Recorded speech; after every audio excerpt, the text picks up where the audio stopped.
잠시 후 도착 버스는 40.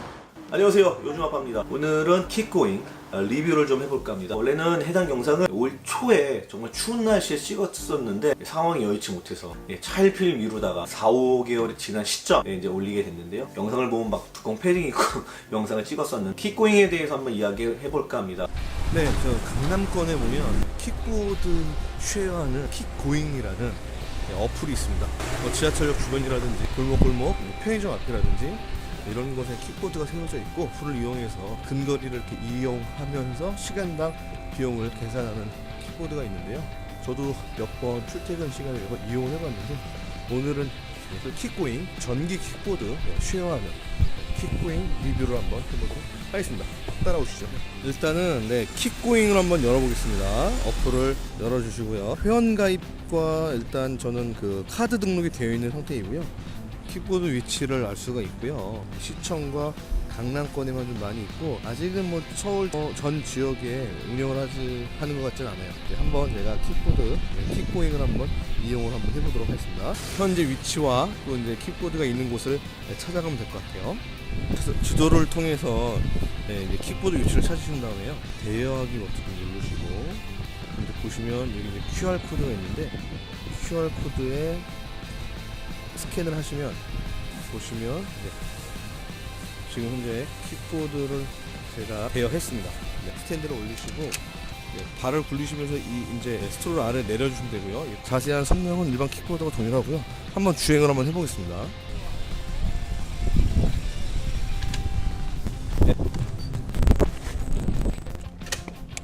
네, 이렇게 다 이용을 하시게 되면 원하는 장소에 킥보드를 세워 놓으시고 반납하기 버튼이 있을 거예요. 반납하기 버튼 눌러주시면 반납하겠습니까? 반납. 알람음과 함께 4분 이용했고요. 저는 이제 테스트를 위해서 이용한 거고 기본 요금이 1,000원이고요. 등록된 카드로 부과가 됩니다. 이렇게 세워놓고 일터로, 학교로, 가까운 지하철역으로 가면 되겠습니다.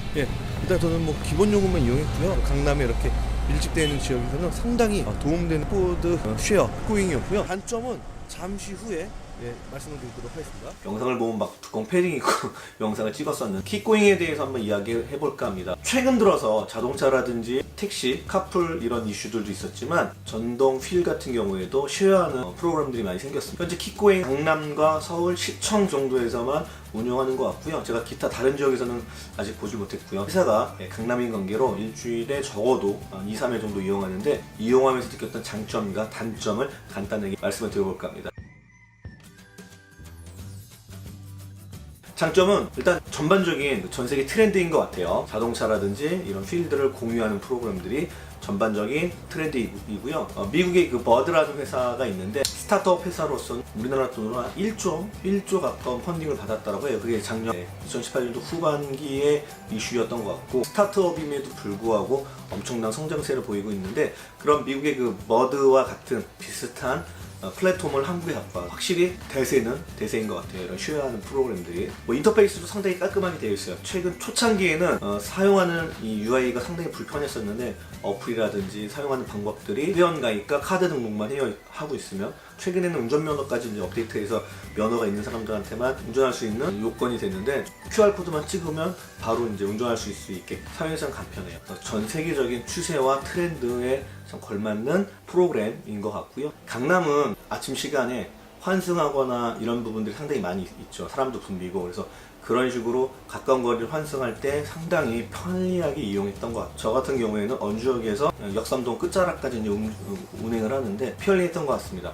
조금 더 지역을 넓히고 킥보드의 대수를 늘린다면 발전 가능성이 있는 쉐어 솔루션이 아닌가 싶어요. 이제 단점을 좀 말씀드려 볼게요. 최근 들어서 사용하는 사람들이 늘어나면서 정작 제가 필요한 시간대는 사용하기가 좀 어려워요. 당연하겠죠. 출근 시간이나 퇴근 시간에 제가 원하는 장소에 킥보드가 없어서 사용하고 싶어도 사용하지 못하는 경우가 많이 있고요. 아무래도 여러 사람이 운행을 하다 보니까 킥보드의 컨디션이 제각각이에요. 저도 십수년 전부터 바이크라든지 내연기관이 달려있는 무슨 고패드 같은 것들을 많이 이용했었는데 거부감 없이 잘 이용하는 편이었는데도 불구하고 각각의 제품의 컨디션이 나빠서 운행하는데 상당히 어려움이 있었어요. 해당 킥보드 같은 경우에는 서스펜션이 별도로 없고 바퀴가 이렇게 고무바퀴처럼 되어 있고 바퀴 직경이 상당히 작거든요. 조그만 요철이라든지 상당히 조향이 불편한데 이 유격이 많이 있는 킥보드가 있더라고요. 그러면 유격이 좀 있어요. 그렇다면 이건 조금만 틀어도 크게 선회가 되거나 중심이 잃을 수가 있는데, 그래서 한번 저도 상당히 좀 고생했던 기억이 있고요. 강남이 생각보다 언덕이 많습니다. 최고 속도는 제한을 두는 건 당연한 것 같은데 언덕은 잘 넘어야 되는데 조금만 가파른 언덕이 있으면 넘질 못하더라고요. 그래서 그게 좀 단점인 것 같고, 또 하나는 강남이 서초, 강남 뭐 이렇게 다 인접해 있어요. 그래서 골목 하나로 이렇게 운행하다가 당연한 거지만 지역을 벗어나면 멀리 가면 안 되니까 속도 제한이 걸려서 운행을 못하게 되어 있는데, 뭐 일례로 강남역에서 터미널, 버스 터미널까지는 직선거리로 한 2, 3km 내외인데 행정구역이 바뀌어요. 역삼이나 강남에서 한참 타다가 이제 제가 가고자 하는 것은 남부터미널 뭐 이쯤인데 가서 이제 멈추는 경우도 있어. 좀 더 확대가 돼서 서초까지는 운행하는데 범퍼를 좀 두시면 어떨까 싶고요. 아마 운행하다 킥고잉 주차장에 세워놔야 되는데 킥고잉 주차장에 안 세워놓는 경우도 많이 있는 것 같아요. 회사 근처 어디 뭐 자기 원하는 목적지가 오면 굳이 주차장까지 안 가고 그냥 세워놓고 가는 경우가 많죠. 그러면 정작 필요한 사람은 뭐 그 근처에 있는 사람들은 상관없는데 또 주차장까지 가야 되는데, 제가 생각할 때는 당연히 그런 고민들도 하실 것 같은데 데이터 기반으로 움직이는 솔루션이기 때문에 많이 움직이는 뭐 역 주변이라든지 어느 뭐 사거리 어느 지역이라고 하면 그곳에 고잉의 정식 주차장이 있다라고 하면 그곳에 정차했을 경우에는 뭐 다만 10%라도 뭐 5%라도 뭐 페이백을 해줘서 그쪽에다 좀 주차할 수 있는 좀 유도를 하는 거죠. 그래서 뭐 자기 회사 앞에 세워놓는 게 아니라 원하는 공식적인 주차장에 세워놔서 페이백 받고 뭐 이렇게 해서 좀 유도를 했었으면 좋겠고, 이게 아마 빅데이터로 움직이시는 어떤 그 동선이라든지 운행하시는 분들의 어떤 그런 그 데이터를 갖고 계실 거예요. 대수를 늘리거나 지역적으로 좀 많이 늘리셨으면 어떨까 싶습니다. 전반적으로는 상당히 만족스럽고요.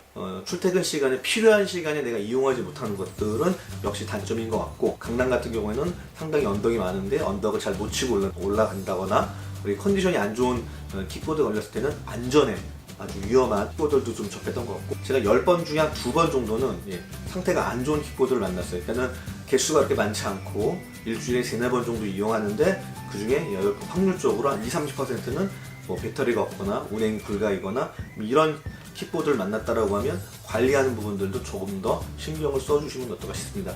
지금까지 킥보드, 킥고잉 좀 늦은 후기였는데요. 장단점 리뷰였습니다. 지금까지 요즘 아빠였습니다. 감사합니다. 한 번에 딱 끝내지 않았지? 시작!